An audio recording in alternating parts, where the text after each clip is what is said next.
우리의 광야 같은 인생에서 주님의 손을 꼭 붙잡으시기를 바랍니다. 중세 시대의 신학자였던 어거스틴은 말하기를 이런 말을 했습니다. 하나님께서 인간을 창조하실 때에 인간 마음에 채우실 수 있는 어떤 공간을 만들어 놓으셨기 때문에 하나님께 마땅히 돌아와서 마땅히 하나님을 사랑하며 섬길 때에만 그 빈 공간을 채울 수 있다, 이렇게 말하였습니다. 이것은 하나님을 섬기지 않고 살아가게 된다면 우리의 인생에 커다란 공허감이 따르게 된다는 것을 말해주고 있는 것이며, 또한 하나님을 사랑하며 그 계명을 지켜나갈 때는 진정한 만족과 행복으로 채워줄 수 있음을 우리에게 말해주고 있는 것입니다. 우리는 영적인 존재이기 때문에 반드시 하나님의 사랑을 받고 자라나야 합니다. 왜냐하면 영적인 우리에게 하나님의 사랑이 참된 행복의 우선 조건이 되기 때문입니다. 그런데 우리 인간은 행복을 먼 곳에서 찾으려고 합니다. 남들보다 조금 다른 인생이, 그리고 풍족한 삶이 사람들에게 받는 존경과 그리고 명예가 바로 최고의 삶의 가치라고 생각을 합니다. 하지만 성경은 하나님을 사랑하는 자에게 높이시고 보살피시고 건지시고 그리고 만족해 하시는 은혜가 있다고 우리에게 전해주고 있습니다. 성경은 우리에게 우리가 하나님을 사랑하고 그 말씀에 순종할 때 바로 참된 만족과 행복을 회복시켜 주시는 그 하나님을 경험하게 된다고 말씀하고 있습니다. 그러나 어떤 사람들은 하나님께서 정의로우신 분이신데 어찌 우리를 차별하시겠습니까? 이렇게 물으실 수도 있습니다. 물론 하나님은 사랑에는 그 차별이 없습니다. 그러나 하나님께 대한 사람들의 자세에 따라서 그 배려는 달라질 수밖에 없는 것입니다. 이것이 하나님께서 사랑을 내리시고 베푸시는 원리이며 그리고 방법입니다. 오늘 저와 여러분의 인생은 누구나 하나님의 지배하에 이 땅 가운데 서 있습니다. 오늘 본문 말씀은 하나님을 의지하고 사랑하는 자에게 더욱 깊은 관심과 은혜의 돌보심이 함께 하신다는 것을 일깨워 주시는 하나님의 사랑의 말씀입니다. 오늘 그 삶의 원리를 구체적으로 함께 나누고 또 우리 또한 그 삶을 살아서 하나님의 관심과 은혜의 돌보심이 함께 있기를 바랍니다. 먼저 오늘 말씀 14절 우리 상반절을 함께 보도록 하겠습니다. 하나님이 이르시되 그가 나를 사랑한즉 내가 그를 건지리라. 아멘. 여러분, 하나님을 사랑하는 자는 복을 받습니다. 당연한 말입니다. 그렇죠? 당연한 이야기 같지만 하나님을 믿는다는 말과 하나님을 사랑한다는 말은 비슷한 것 같아도 분명한 차이가 있습니다.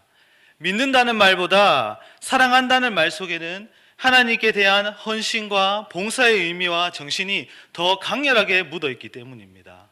그렇기 때문에 성숙한 신앙인이 되기 위하여서는 하나님을 믿는 데만 그치는 것이 아니라 하나님을 사랑하는 데까지 이르러야 된다는 것입니다. 그래서 오늘 말씀에 그가 나를 사랑한즉 내가 건지리라, 이렇게 말씀합니다. 여기서 그가 나를 사랑한즉이라는 말씀에서 우리가 주목해야 할 것은 사랑이라는 단어입니다. 이 사랑이라는 단어를 히브리어로 하샤크라는 단어로 사용됩니다. 그 뜻이 달라붙다, 애착을 가지다, 이러한 의미를 가지고 있습니다. 즉 전적으로 의지하고 매달리는 사랑을 의미하는 것입니다. 우리가 진정으로 하나님을 사랑하면 하나님 앞에 달라붙어 있어야 한다는 것이죠. 어린아이가 마치 엄마의 품에 떨어지지 않기 위해서 꼭 달라붙어 있는 것처럼 하나님께 달라붙어 있어야 한다는 것입니다.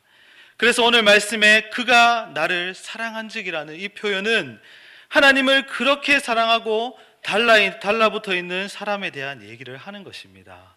그런 사람에게 대하여서 오늘은 말씀에서 내가 그를 건지리라 말씀합니다. 그런데 하나님을 사랑하려면 무엇보다 하나님의 사랑하심을 우리가 감사하는 마음으로 받아들일 줄 알아야 합니다. 요한일서 4장 9절 말씀에 보면 이런 말씀이 있습니다. 하나님의 사랑이 우리에게 이렇게 나타낸 바 되었으니 하나님이 자기의 독생자를 세상에 보내심은 그로 말미암아 우리를 살리려 하심이라.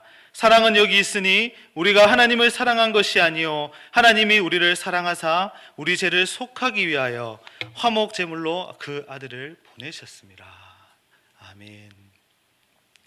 우리가 예수 그리스도를 믿고 영접하는 것이 하나님을 사랑하는 기초 원리라는 것입니다. 지난주 우리 교회에서는 세례교식이 있었습니다. 제가 두 번째 세례교육 시간으로 세례 받은 후 어떻게 살 것인가에 대해서 함께 나누었습니다. 이 세례교육을 하면서 성도님들에게 가장 먼저 물었던 것이 있습니다. 그것이 무엇이었냐면, 여러분은 세례 받는 것이 중요합니까? 아니면 세례 받은 후에 어떻게 살아가는 것이 더 중요하다고 생각하십니까? 여러분은 어떻게 대답하시겠습니까? 물론 세례를 받는 것도 중요합니다. 그러나 이후의 삶이 저는 더 중요하다고 생각을 합니다. 이 세례라는 것은 하나의 형식이 아닙니다. 또한 자격증도 아닙니다. 내 안에 이전 것을 도려내고 주님으로 내 자아를 새롭게 만들어가는 것, 이것이 바로 세례입니다. 즉 내 마음의 중심을 온전한 주님의 사랑으로 바꾸어 가는 것입니다. 세상의 것을 모두 버리고 도려내기 위해서는 이 하나님의 사랑이 무조건 필요사항이라는 것입니다. 하나님을 향한 사랑이 부족하다면 우리는 세상의 것을 절대로 버릴 수 없습니다. 또한 하나님을 사랑하는 사람은 이 세상에서 먼저 해야 할 것과 나중할 것을 분명하게 할 줄 아는 사람입니다. 하나님께 예배드리고 기도 생활을 하며 살아갑니다. 이들은 물질과 시간을 들여서 하나님을 섬기며 먼저 할 것은 먼저 하고 또한 나중에 할 것은 나중으로 선택할 줄 아는 사람입니다. 그리고 이러한 사람은 어떠한 환경에 처하든지 하나님을 자랑하고 그리스도를 전하는 사람입니다. 하나님께서는 이러한 사람을 사랑하십니다. 그리고 하나님께서는 이러한 사람을 오늘 말씀을 통하여 건지시겠다고 말씀합니다. 성경에 사드락과 메삭과 아벳누고라는 인물이 있습니다. 이들은 바벨론의 포로로 잡혀갔습니다. 그들은 비록 바벨론의 포로로 잡혀가서 그곳에서 포로 생활을 했었습니다. 바벨론과 타협하지 않고 하나님을 먼저 섬겼던 자들이었습니다. 바벨론의 느부갓네살 왕이 큰 신상을 세우고 모든 사람들이 절하도록 명령했지만 그들은 절하지 않았습니다. 그 결과 어떻게 되었습니까? 느부갓네살 왕의 진노를 사게 되었고 7배나 더 뜨거운 풀무불 속에 던져졌지만 하나님께서는 그들을 풀무 가운데서 건져내셨습니다. 그뿐입니까? 우리가 잘 알고 있는 다니엘은 어떻습니까? 엄청난 힘을 가졌던 그 바벨론의 바사 왕국에서 누구보다 우수했기 때문에 왕의 시중을 들게 되었습니다. 그러나 그는 변치 않았습니다. 하나님을 사랑하는 사람이었습니다. 그러던 중에 바사왕 다리오 왕이 칙령을 내려서 왕에는 아무도 섬기지 못하게 했습니다. 그때 다니엘은 바사왕의 총리였음에도 불구하고 예루살렘을 향하여 문을 열어놓고 하루에 3번씩 그 하나님께 감사의 기도를 올려드렸습니다. 그 결과 그는 사자굴에 던져졌지만 어떻게 되었습니까? 하나님께서 그를 사자굴 속에서 건져내셨습니다. 성경은 우리에게 하나님을 뜨겁게 사랑하는 자에게 하나님께서 내가 그를 건지리라 이렇게 말씀하십니다. 인생에서 겪을 수 있는 모든 종류의 위험과 환난 가운데서 구원하시겠다는 하나님의 약속의 말씀입니다. 사도 바울도 이런 하나님의 끝없는 사랑을 확인하였기 때문에 주님의 품으로 돌아오고 난 후에 하나님의 사랑을 깨닫지 못했던 이후의 행적들을 바라보며 자신을 무엇이라고 했습니까? 죄인 중에 죄인이라고 말했습니다. 그래서 로마서 8장 38절에서 39절 말씀을 보면 내가 확신하노니 사망이나 생명이나 천사들이나 권세자들이나 현재일이나 장래일이나 능력이나 높음이나 기품이나 다른 어떤 피조물이라도 우리를 우리 주 그리스도 예수 안에 있는 하나님의 사랑에서 끊을 수 없으리라 이렇게 말씀하신 것입니다. 하나님께서는 이런 하나님의 사랑을 믿고 하나님을 의지하며 하나님을 간절히 찾는 사람들을 크게 사용하십니다.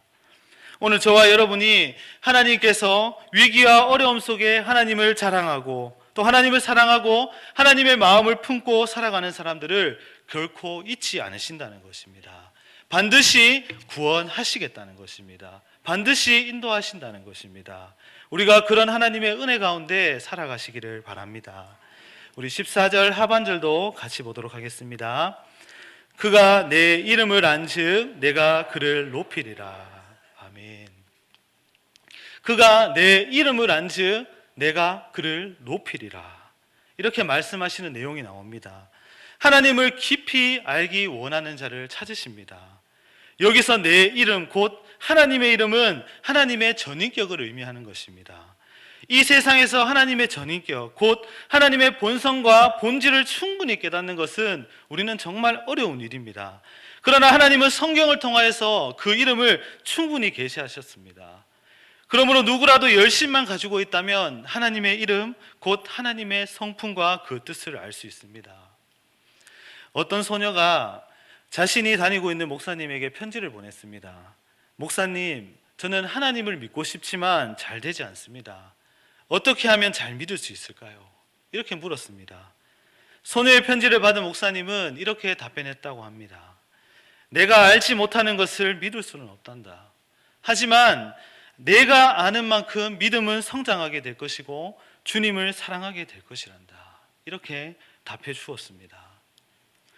우리가 모르는 것을 믿을 수는 없습니다. 하나님을 믿는다고 하면서 하나님에 대하여서 그 믿음은 맹목적인 것이 될 수밖에 없는 것입니다. 하나님을 믿는다는 말과 하나님을 안다는 말 사이에는 현실적으로 커다란 의미의 차이가 있습니다. 이 믿는다는 말 속에는 자칫하면 맹목적으로 미신적인 요소가 자리 잡을 가능성이 있습니다. 그러나 안다는 말 속에는 하나님을 올바르게 이해하려고 하고 그의 뜻대로 그분을 믿고 신뢰하며 살아가겠다고 하는 선한 의지가 담겨져 있는 것입니다. 그렇습니다.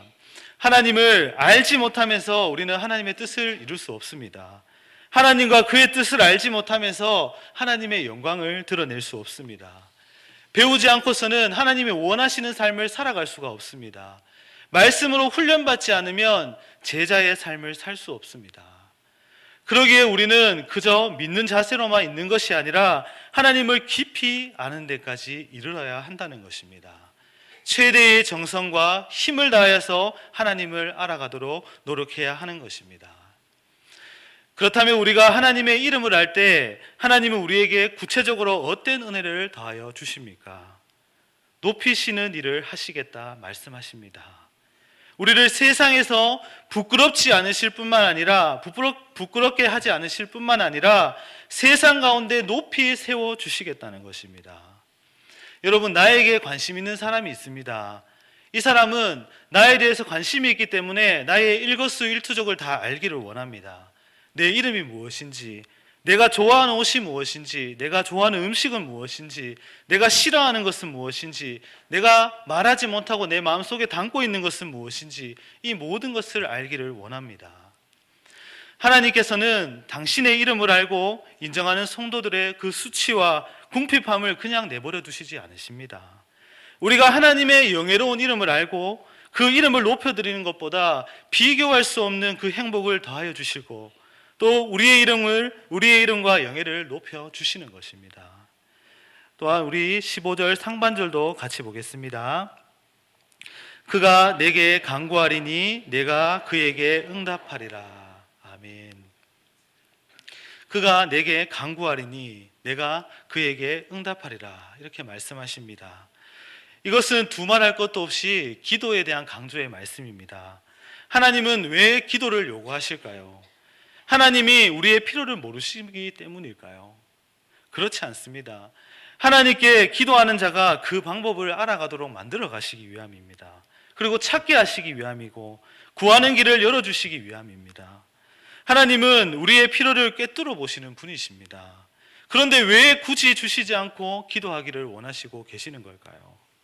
바로 사람들로 하여금 그 마음속에 있는 문제의 근원이 바로 하나님께 있음을 알게 하시고 또 하나님을 온전히 바라보며 하나님만을 의지하게 하기 원하시기 때문입니다. 그래서 무조건 다 주시지 않고 기도하기를 기다리시는 것입니다. 하나님은 에스겔 선지자를 통하여서 황폐한 이스라엘을 회복할 것을 약속하셨습니다. 그러나 거기에는 딱 한 가지 조건이 있었습니다. 이런 말씀이 있습니다. 그래도 이스라엘 족속이 이같이 자기들에게 이루어지기를 내게 구하여야 할지니라. 기도해야 그 모든 약속을 성취해 주시겠다는 약속입니다. 그래서 예수님의 제자 야고보는 어떻게 말했습니까? 너희가 얻지 못함은 구하지 아니하기 때문이라, 이렇게 말했습니다. 예수님께서도 이런 말씀을 하지 않으셨습니까? 구하라, 그리하면 주실 것이라. 찾으라, 그러면 찾을 것이라. 두드리라, 그러면 열릴 것이라, 이렇게 말씀하셨습니다. 하나님은 우리의 기도와 간구를 요구하십니다. 그리고 우리의 기도가 있을 때 삶에서 일어나는 수많은 숙제들을 그냥 창고서만 휙 던져주고 돌아가시는 것이 아니라 그 문제를 기도를 통하여서 우리의 인생길의 길잡이가 되어주시고 또한 복잡한 숙제를 함께 풀어가시는 분이십니다. 15절 하반절부터 우리 16절까지 함께 또 보도록 하겠습니다. 그들이 환난 당할 때에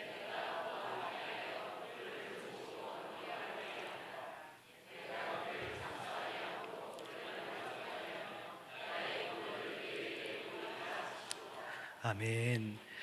모든 환난에서 구원하여 주시고 또한 영화롭게 하여 주시고 장수함으로 만족하게 하여 주시고 구원의 간격을 누리게 하여 주신다는 것입니다. 기도하는 자에게 하나님의 예비하심을 경험하게 하신다는 말씀입니다. 그러므로 저와 여러분이 더욱 진실한 마음으로 기도에 힘쓰시기를 바랍니다.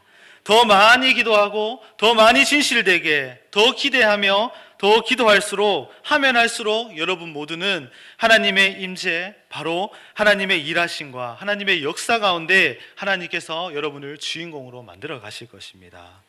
그러나 하나님은 공평하신 분이십니다. 그러나 아무에게나 그 주인공으로 만들어 주시지 않으십니다. 하나님은 귀하고 소중한 것일수록 그것을 받을 만한 사람에게 주십니다. 그러므로 이것은 하나님에 달린 것이 아니라 우리 각자의 태도에 달려 있는 것입니다. 우리는 하나님의 사랑의 선물로 이 땅에 태어났습니다.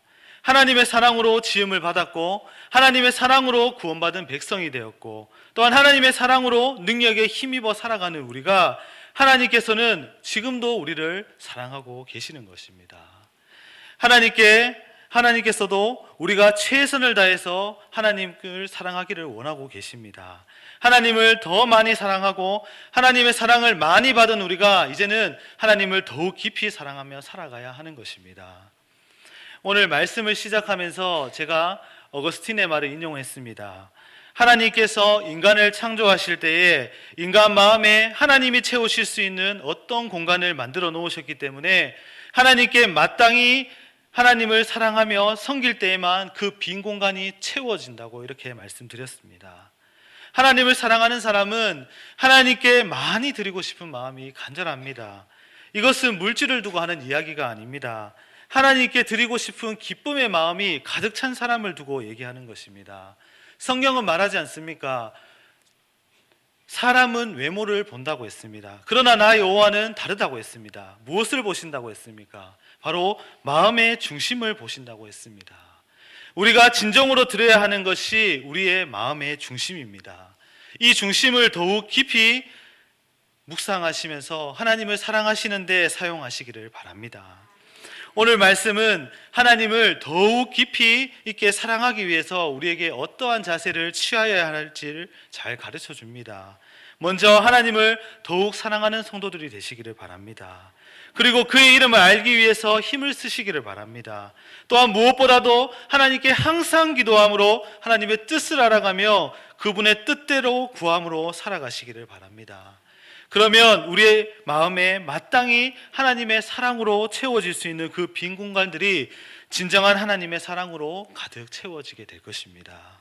이 기쁨을 차지하시는 저와 여러분이 되시기를 간절히 소망합니다. 우리 함께 기도하겠습니다. 사랑의 하나님, 감사합니다. 우리에게 들려주시는 말씀을 의미 없이 흘려보내는 자가 아니라 마음 깊이 새기고 삶 가운데 드러내도록 인도하여 주시옵소서. 우리가 하나님을 아는 만큼 믿음은 성장하게 되고 하나님을 더욱 간절히 사랑할 수 있습니다. 오늘도 우리가 하나님을 더욱더 사랑하는 자가 되기 위해서 먼저 하나님을 더욱 사랑하는 자가 되고 하나님을 깊이 알기 원하는 자가 되고 하나님의 이름을 알아가는 사람으로 힘을 쓰고 또한 항상 기도함으로 하나님의 뜻대로 살아가기를 결단하는 성도들이 될 수 있도록 주님 인도하여 주시옵소서. 모든 말씀 예수님의 이름으로 기도드립니다.